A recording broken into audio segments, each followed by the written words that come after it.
All right, this is our first Veil podcast with touring band in town called Indian Opinion, and we were lucky enough to have them play here last night. And yeah, so you guys want to tell me a little bit about this tour that you guys are on right now? Just where are you going? Where have you gone? Yeah. Well, we have one more date tonight in Columbus, but it's been a week-long tour for us. We started last Friday. We played at Space Bar, and then Howard's in BG. We played at this DIY space called the Blank Slate in Elyria. Then we played Pat's in the Flats in downtown Cleveland. Then we came to Ann Arbor, Michigan, which welcomed us, our first time in Ann Arbor, Michigan. And then we're heading to Columbus tonight to end off this tour. Right where we started. Sweet. So do you have a favorite spot so far from this tour? Last night was a lot of fun. Our house shows are our strength, and it's kind of where Indian Opinion started. And so last night here at Vail was quite a good time. It welcomed us. Objectively, of course. Not just because we're in the basement of the Vail house. No, but seriously, I mean, I don't go to Bowling Green University where I know IO has come up, and I'm lucky enough to have been playing with them on this tour. You know, I'm Mark's friend from high school, but become real good friends with all these guys. But I feel like Indian Opinion really like encapsulates that show, house show vibe, you know, and that like grassroots kind of feel of just blowing up a party, you know, with social media or just word of mouth. Like I remember playing a secret house show party with you guys one time where you didn't tell anybody about it, and yet somehow there are tons of people there, just like, and that, I don't know, that house show environment, a very intimate situation. It's fun, you know.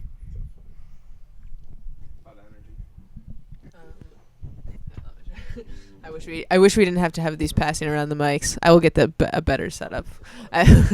Yeah, it was a little like, talking feather kind of thing going on. So you guys, is this your first tour, or is this one of many, or yeah, like how did you set it up, and how many have you been doing? We've done some limited touring in the past. We played some house shows in upstate New York at some SUNY schools up there. We've done some. This is our third summer tour that we've worked. Yeah, actually, at the end of last summer, Gerard came out once again, and we toured through Ohio. Played some shows in Cleveland and Columbus again, and back in Bowling Green. So yeah, we usually just book the shows ourselves in whatever DIY venues or bars we can find. But it's always been a good experience meeting new people and, you know, making connections on the road. What's your strategy when you're booking shows? First of all, is it like one person's the booker, or is it divide and conquer? I know a lot of people are interested in trying to tour themselves, but they just don't know where to start really. And so how'd you guys start? What have you learned are like better ways to do it than other ways? Yeah. Just like the community aspect of like the rock scene, not even the rock scene, just music scenes, and how like certain cities will like, I don't know, the DIY like spots are awesome because it's just like a communal effort for music, and but also it's nice playing venues, but sometimes like it's much harder going out of your realm and playing shows like in new cities with venues.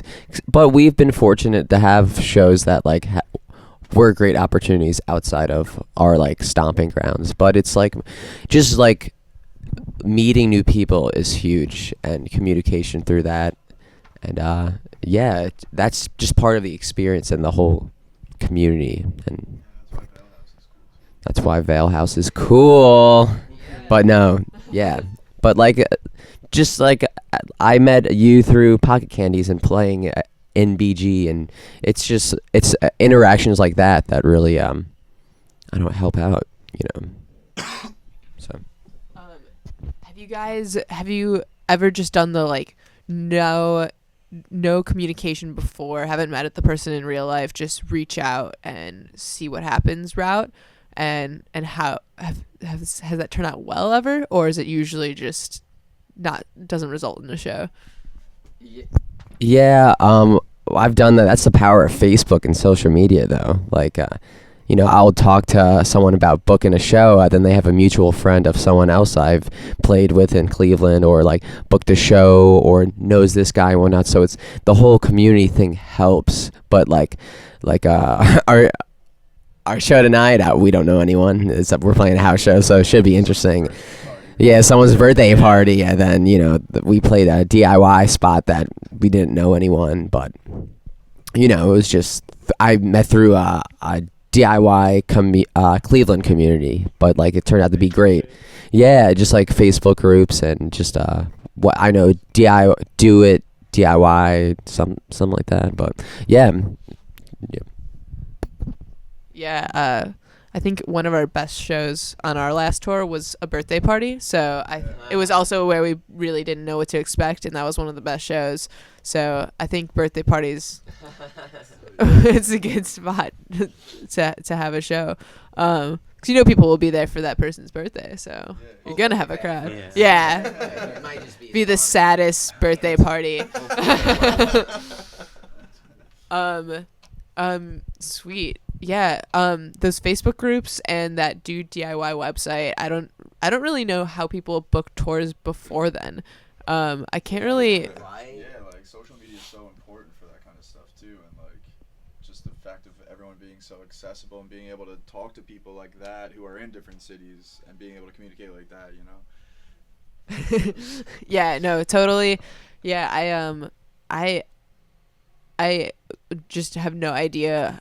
You must have had to just look people up in like the phone book before. The yellow pages. And I don't really know where you'd even start with that, because you don't know like the venues in other towns. You'd have to like call operator, ask them what venues existed. Yeah. So this tour, or I suppose all time, best place you've played outside of your hometown? For me, I would say it would be Binghamton in New York, just because it was a long drive. We didn't really know what to expect when we got there. There were people throwing chairs and like kegs and breaking stuff in the driveway. And I was like, oh man, this will be interesting. But everybody there was just so nice. The audience was so receptive, and it just ended up being like a great start to the tour. So Sweet. What house? It was a house show? yeah, it was a house show. We ended up playing in the basement of the swim team because it was raining. We were going to play in the parking lots, but they were just like, oh, you can play in our basement. And it was great. It was an awesome experience. Sweet. I guess what would be your weirdest show you guys have ever had? Vale House. Computer science picnic. Yeah, actually. I'll go. Well, who was it? Your neighbor? Yeah, our neighbor last year was a foreign exchange student from India, and she had us play a computer science picnic. It was our second gig ever. In City Park. Yeah, in the park behind it. Yeah. Yeah, and we got there and they asked us what the band name was, and we said Indian Opinion, and they're all like, "Excuse me?" They didn't get it. But yeah, that was definitely a weird gig, but a good one, and it got us going, got us our start. Definitely. It's always good to play outdoors too. Yeah. Sweet. So I know when we got back from tour, one of the things that was like really a lot of bands were asking us locally was just about the scenes of all these different places. They were curious to know, because all of the different towns have such a different way of doing their local music scene. So what would you say is specific to Bowling Green that you like or dislike? And yeah, how do you feel about how your scene functions?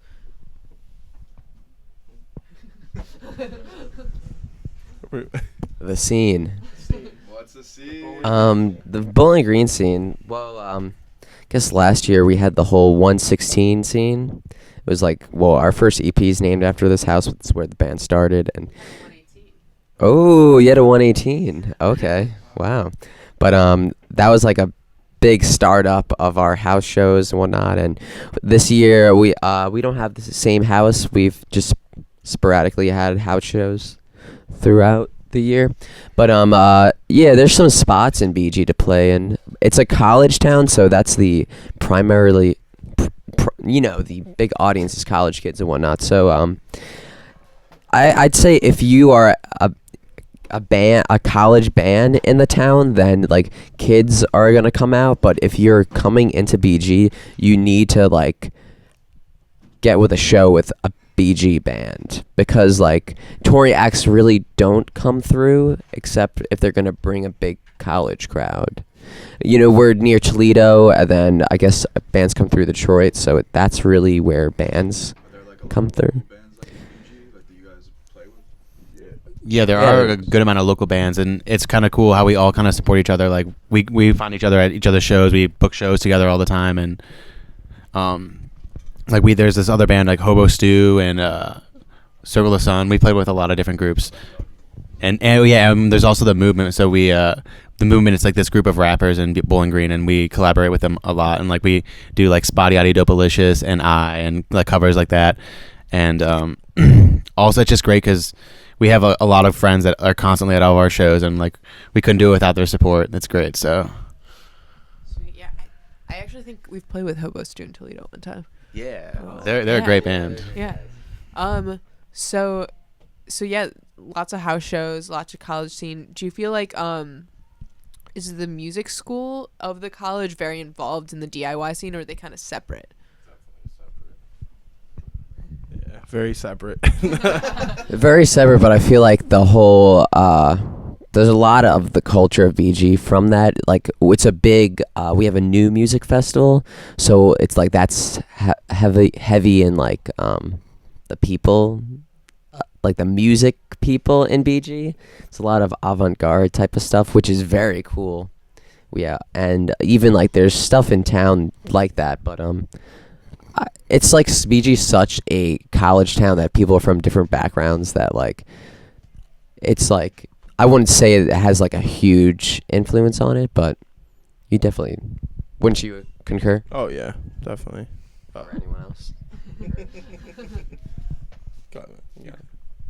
JP is a graduate member of the music program at BG, so I'm sure he has some insight on it. Of course. I don't know, just like Howard's, like you've played there, and that's one of the only places to play on the weekend for bands that are touring. So you don't really find. I mean, you'll see some students from the music school and they're hanging out, but it's a completely different world. Just like Mark was saying, the new music, that all classical stuff, they're shedding all the time. Yeah.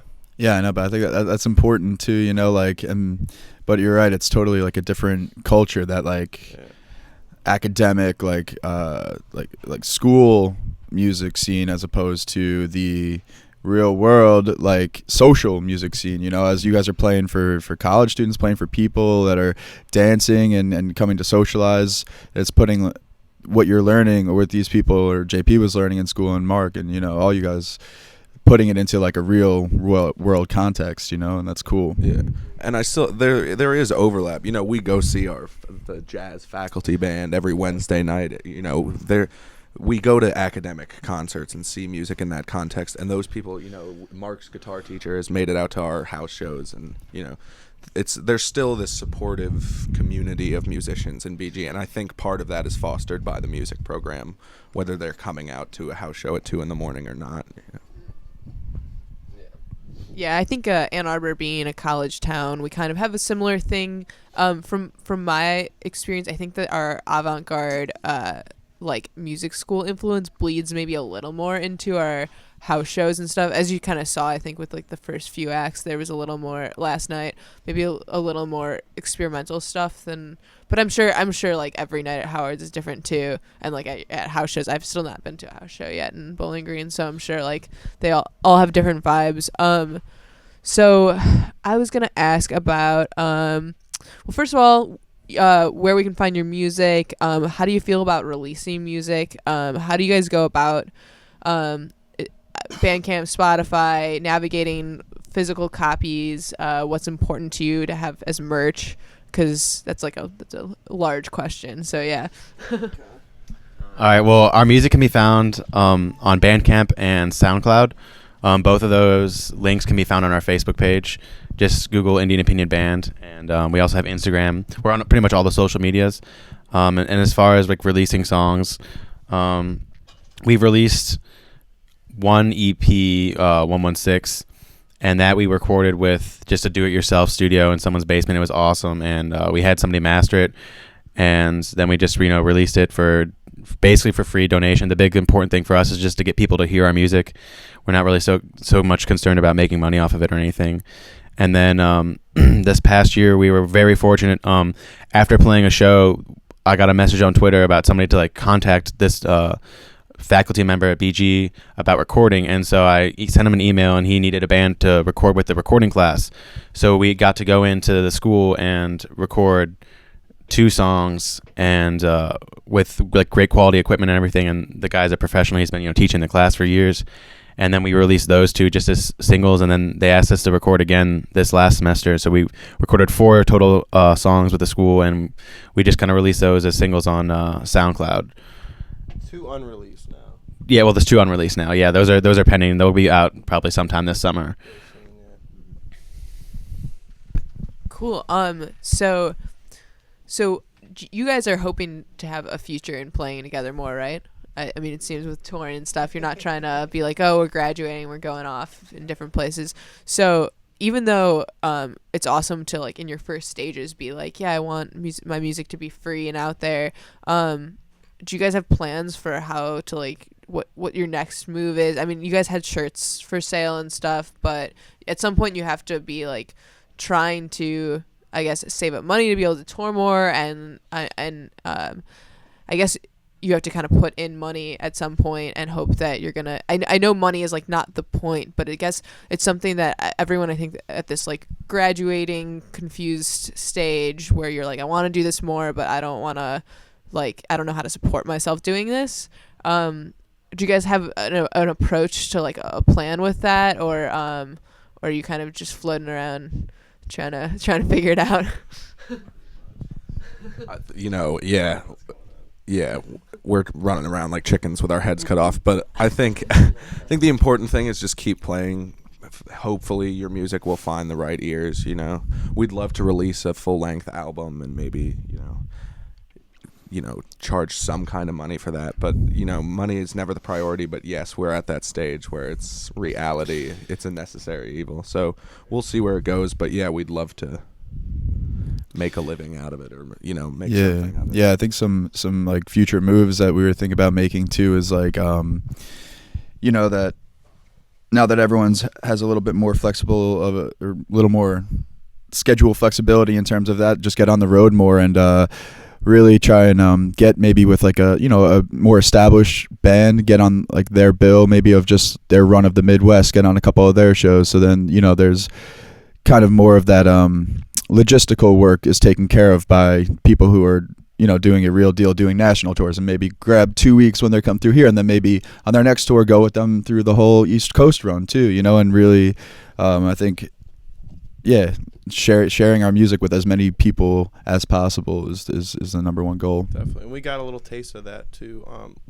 This band called Knights from Cleveland, Ohio, this Tragic Hero Records, a buddy of mine, Eric Heald, set us up with them just on a couple, like a Bowling Green date and a Columbus date. And so if we could do more of that, that'd be great, just to get in that scene a little bit.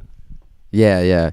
It's like a awkward time to be a rock musician, because like rock is not the popular music as it used to be, and like rappers are the new rock stars, so it's like hard to like, you have to be different, you have to bring something new to the table, because like people aren't buying music, they're streaming it through this battle of streaming services, and then music, the popular music now is made as studio music. It's not really made to go see a live show of, like a Drake song. Like he's gonna sing the same exact thing you hear in the studio. It's like the popular music now is made and polished as a studio music. So the rock scene is like, it's interesting that's why it's all, like Benji said, it's all about the music. Like we're at that point that we need like financial support to keep going, and like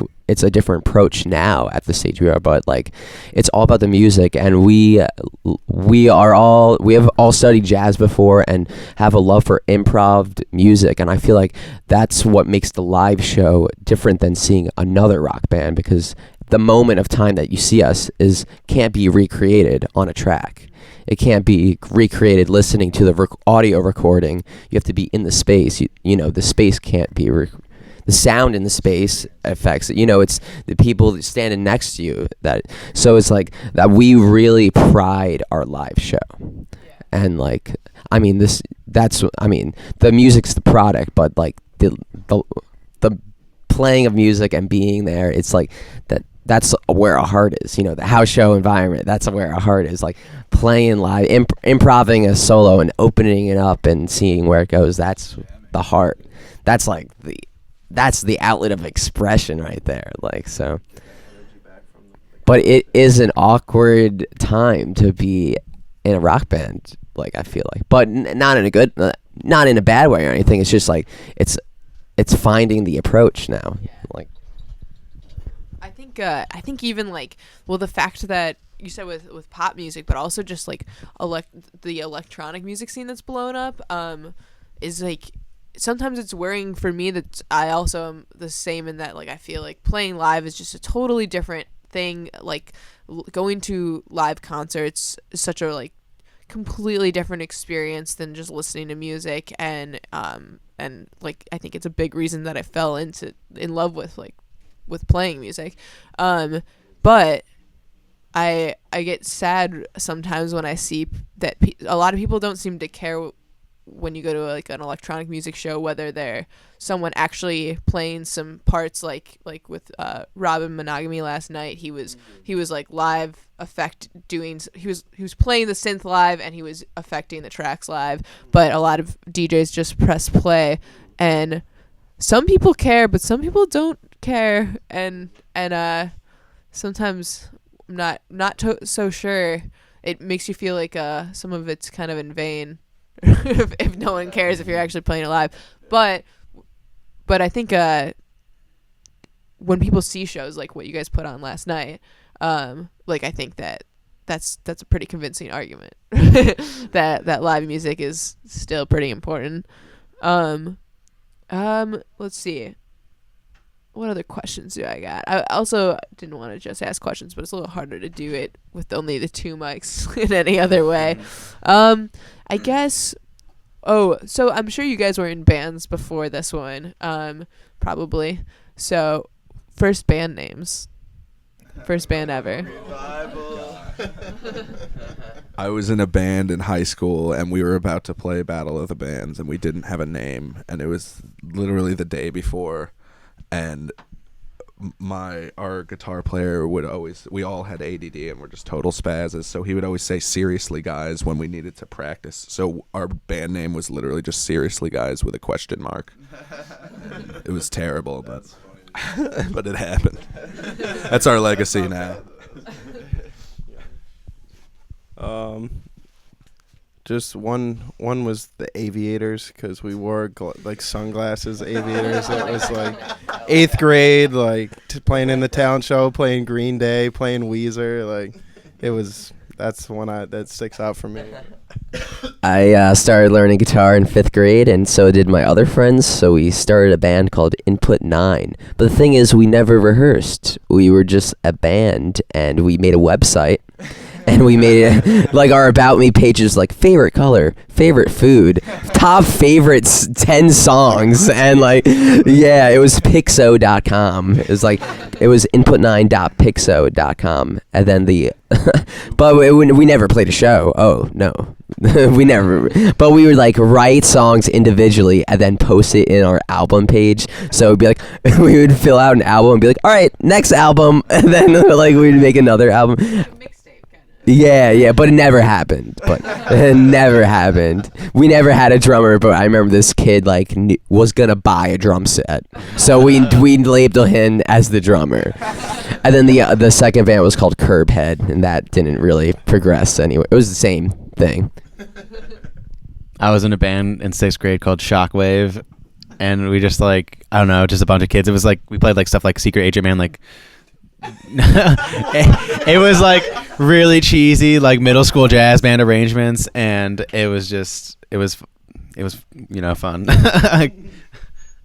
You got some first band names or experiences? I played in like a ska band in high school called One Step Back. That was cool. But I think the weirdest band name was this like rock band I played in DC called the Too Damn Big Orchestra, and it was literally like a 6-piece horn section with like, you know, a whole other band, like 2 keyboard players, 2 guitar players. Like we played so many shows where there were more people on stage than there were in the crowd.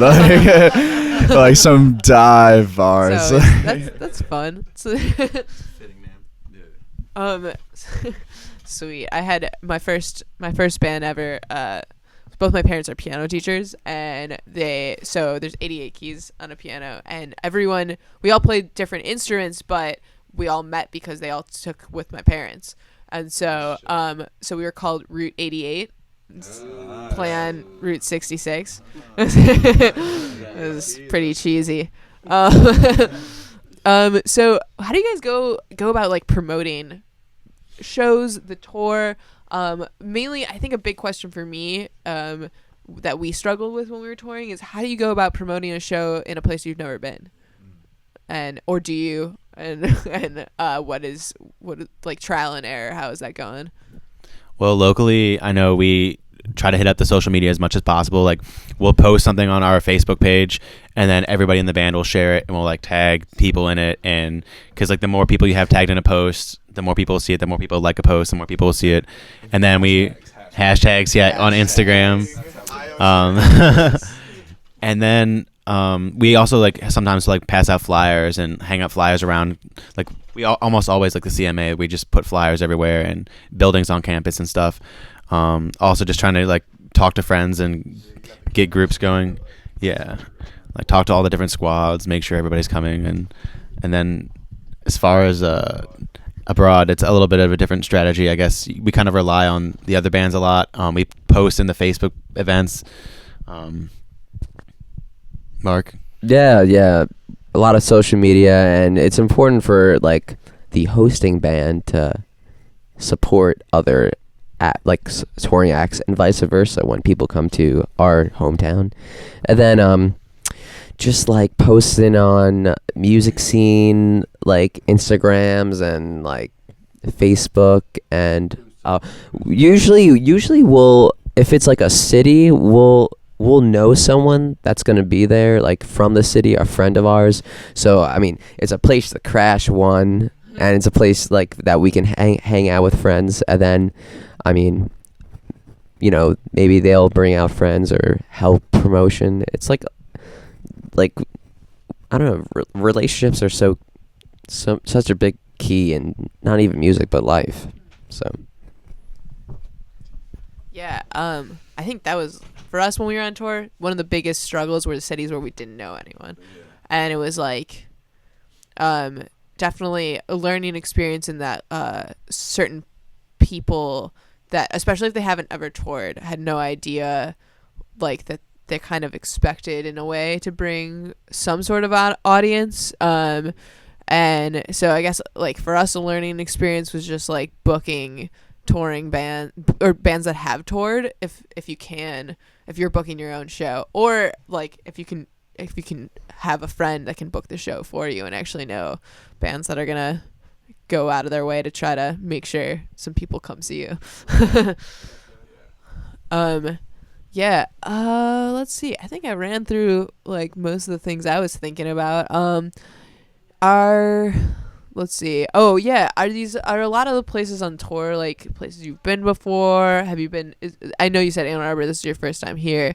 But do you find that like when you go back to a place, are you guys getting new people or like getting the same faces that saw you before and want to see you again? And yeah. Definitely, we've seen some people come back, you know. Which is always a good sign. Yeah. It's always a good sign when you don't clear a room. But we've also on this tour, we've gone to a lot of places where we've never been before, which is always cool. You never know what to expect, and that's a cool part of tours, is just getting to experience the different venues and all the funny characters you meet along the way. Goblins on the way. Yeah, all the sketchy men's rooms. I guess that would lead me to question of weirdest character you've met on tour. Is he gonna listen to this? We played Pats in the Flats in Cleveland just a couple nights ago. Yo, he's definitely. What? Go on. Oh no! And the owner of this bar is an 80-year-old lady named Pat, and she said she's limping behind the bar, getting everybody drinks, but she said she's seen every show there since 1986, and she loves it. She can name new bands that she's been checking out, and she's into it. So that's definitely my favorite character so far. I thought you were gonna talk about. I feel like there's another story here. Oh yeah. Someone's gotta explain the. All right. There's this guy who booked a show who he would wear his hair in front of his face. Super nice guy, but great dude. But it's just Stroke it. it's just very yeah. It's just this greasy piece of hair just covering his face and just stroking it mid conversation. But I mean, yeah.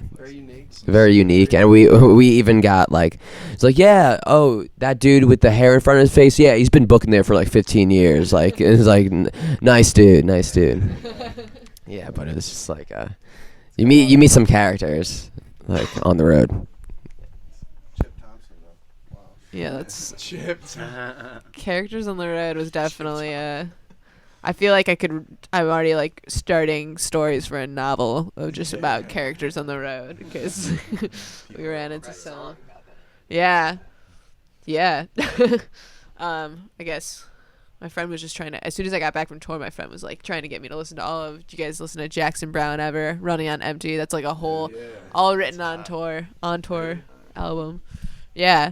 So maybe one day. On tour. I don't understand how you could have the time to write and record a whole album on tour though. That's someone else must be doing all the other stuff. Recording studio in his tour bus. That's the way to do it. Yeah, that would be. The Canadian band we played with. There's this Canadian band that got. We played with this Canadian band that we were just talking with, and they just take 4 months out of the year out and just tour the States. And they actually get grants from the Canadian government to pay for their hotels on the road.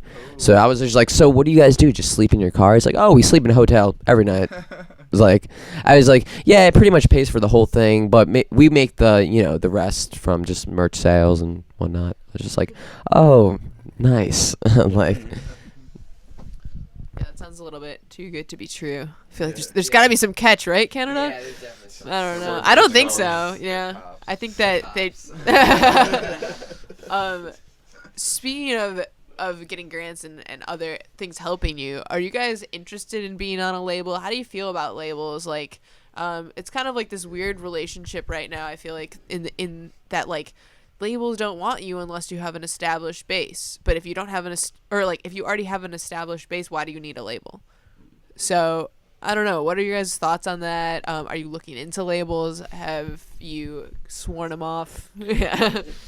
I've done some looking into labels, and it is kind of a double-edged sword. On the one hand, they do really big for promotion.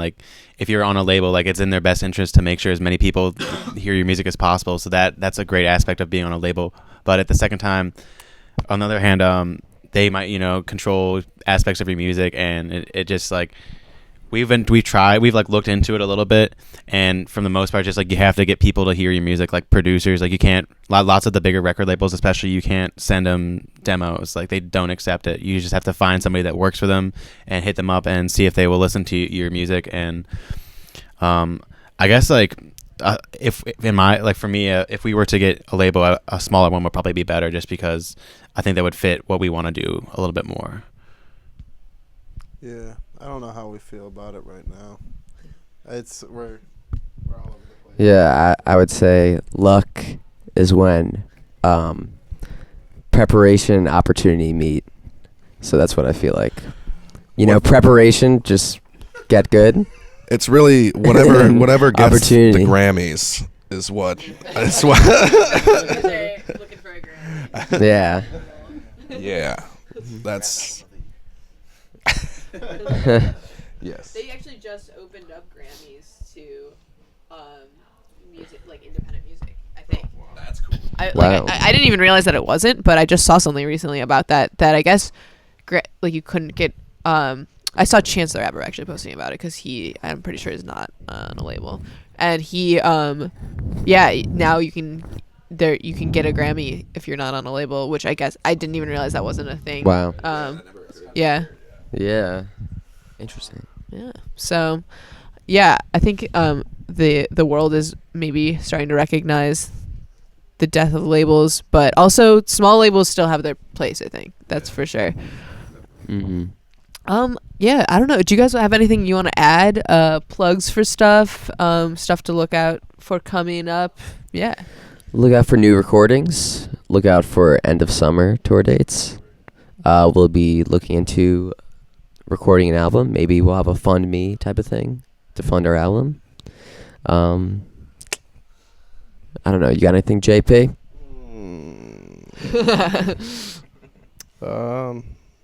Not right now. I think that pretty much covers it.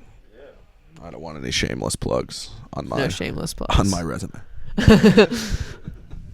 I mean, we just want to thank you guys for having us here and stuff, and the Vale House for bringing people out. The show last night was sick, and just everyone that we've met here, whether it's people who live here, it's people who that I've just met in Ann Arbor. Just being here for less than 24 hours, it's been nothing but good vibes. So it's like, Awesome. that's what it's about. Like we said, is playing music, sharing our music with whoever wants to listen. But and just getting that building those like relationships and just meeting new people. That's the cool thing about this is like music is like kind of a universal language. It brings people together. People like even this place. You guys all share like a common interest for like culture and art and just really good vibes. Thanks for having us and stuff. Yeah, thank you guys for crash coming out. Yeah. Little thing from us. Oh shoot. Oh, Sweet. yeah, nice Thank t-shirt you. Oh my and gosh, I will poster. definitely rock this. Thank you guys. Get Yeah. that poster up on the wall somewhere. I know the people of my house all loved you guys last night, so we'd love to have you guys again. But yeah. All right, cool. I think that's we can call that a wrap for first podcast. Yeah.